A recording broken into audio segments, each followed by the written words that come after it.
Programang ito ay rated SPG. Striktong patnubay at gabay ng magulang ang kailangan. Maaaring may masiselang tema, lengguwahe, karahasan, sexual, horror o droga na hindi angkop sa mga bata. Patuloy na pinag-uusapan ang matinding pagsubok at emosyonal na laban na kinahaharap ni Ina. Sa episode na ito, may mga malaking pangyayari at desisyon na magpapabago sa buhay ng mga pangunahing karakter at maghahatid ng mas matinding drama at pagkatalo, pati na rin mga tagumpay sa kanilang journey. Sa episode na ito, nagiging mas komplikado ang relasyon ng magkapatid na si Joanna at Yuan dahil sa kasakiman ni Joanna sa yaman ng lola nilang si Madam Aurea. Kahit na naghihirap ngayon si Madam Aurea sa sakit niya, patuloy nilang pinagdaraanan ang matinding tensyon sa kanilang buhay habang sinusubukan nilang magkaayos at magkaintindihan. Lumalabas ang mga lihim at mga issue mula sa kanilang nakaraan na nagpapaalala sa kanilang pagkakapatid. Isang malaking problema ang nangyayari sa pamilya ni Ina, kung saan mas lalo pang nagiging komplikado ang sitwasyon ng pamilya. Maging si Francis ay naniwala na rin na magagawa ni Ina na manipulahin si Madam Aurea at mas naniwala na inosente ang daddy niyang si Charlie. Kaya isang pagkakaibigan ang nagtapos sa episode na ito nang dahil lang sa maling akala at maling pinanigan na kakampi. Ipinakita rin ang mga sacrifices at hirap na tinatamo ni Ina sa kabila ng lahat ng pagsubok sa kanyang buhay. Ngunit nagpatuloy pa rin si Ina sa plano nilang dalawa ni Edwin. Yun ay ang makita muli ni Ina at makausap si Madam Aurea. Mabuti na lang at nananatiling loyal si Kuya Edwin kay Ina, pati na rin kay Madam Aurea. Kahit pa malalagay sa alanganin ang trabaho niya sa pagtulong kay Ina. Dahil nangako siya kay Madam Aurea na gagawin niya ang lahat upang makapag-usap muli ang maglola. Dahil marunong tumanaw ng utang na loob si Edwin. Kaya hanggat maaari ay gagawin niya ang lahat upang magtulungan si Ina at Madam Aurea. Pinaghirapan at dumaan muna si Ina sa butas ng karayom bago niya mapuntahan si Madam Aurea. Dahil bantay sarado ang daan papunta sa kwarto ni Madam Aurea, gaya ng pinag-utos ng malditang si Joanna. Kailangan nilang siguraduhin na hindi sila mapupuslitan at mauutakan ni Ina at makapasok sa loob ng bahay nila at malapitan si Madam Aurea. Ngunit sa pagdaan ni Ina sa ibang daan patungo sa kwarto ni Madam Aurea ay nakita siya ni Yuan.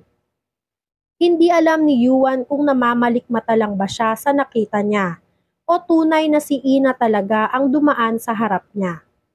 Hindi mapakali si Yuan, kaya nagtaka na si Joanna. Hindi napigilan ni Yuan na hindi sabihin sa kambal niya ang nakita niya. Wika ni Yuan na parang nakita niya si Ina na naglalakad sa venue nila. Kaya inalerto agad ng malditang si Joanna ang lahat ng security nila. Nagbabaka sakali na totoo ang sinasabi ni Yuan na nakita talaga niya si Ina.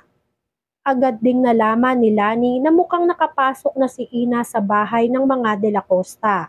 Kaya nagpanik silang lahat na baka nagtungo na si Ina sa kwarto mismo ni Madam Aurea. At nakapag-usap na ang dalawa. Yun ang bagay na hinding-hindi nahahayaan pang mangyari ni Joanna.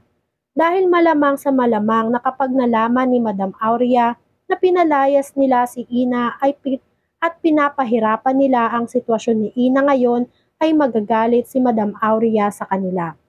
Kahit na nga dumadaan sa sakit si Madam Aurea ay alam nila na hinding-hindi makakalimutan ni Madam Aurea si Ina. Dahil si Ina lang ang nag-iisang tunay na nagmamalasakit sa kanya. Kahit na nga pinagtatabuyan si Ina at pilit sinisiraan kay Madam Aurea. Sa kwarto ni Madam Aurea, tagumpay si Ina na makapasok sa loob nito. Kaya sabik na sabik si Ina at Madam Aurea nang magkita silang dalawa.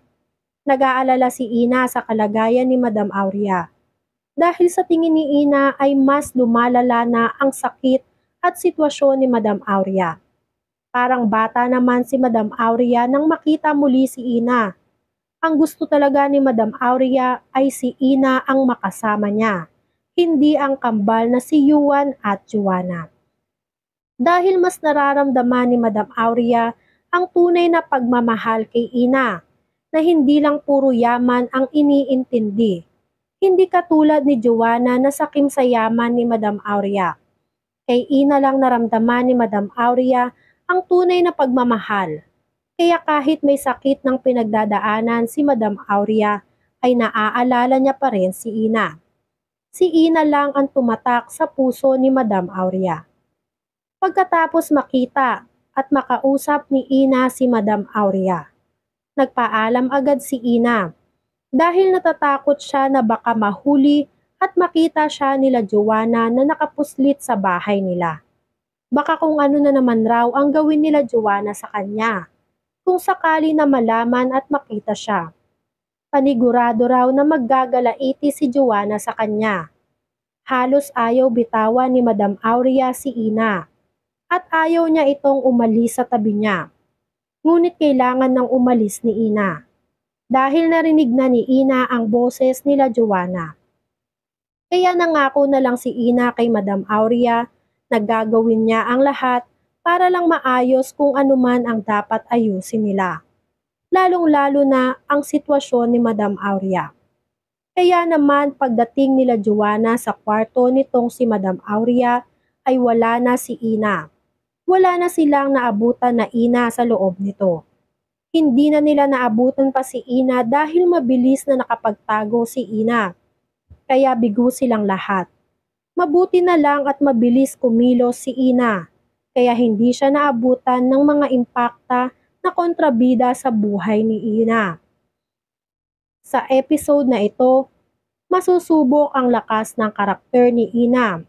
Pinipilit niyang malampasan ang mga pagsubok at patuloy na lumalaban sa kabila ng lahat ng pagsubok na dumarating sa kanyang buhay. Kaya naman pagdangal na ang nakataya sa buhay nito ay walang hindi magagawa. Gaya nga ng ginagawa nitong si Ina. Ginagawa niya ang lahat upang mailigtas si Madam Aurea sa kamay ng mga apo niya na sina Joanna at Yuan. Dahil alam ni Joanna na hindi rin siya mapapalagay kapag hindi siya ang nag-aalaga dito kay Madam Aurea. Dahil kilala nitong si Ina si Joanna. Kilala niyang sakim si Joanna at hindi inaalagaan ng tama si Madam Aurea.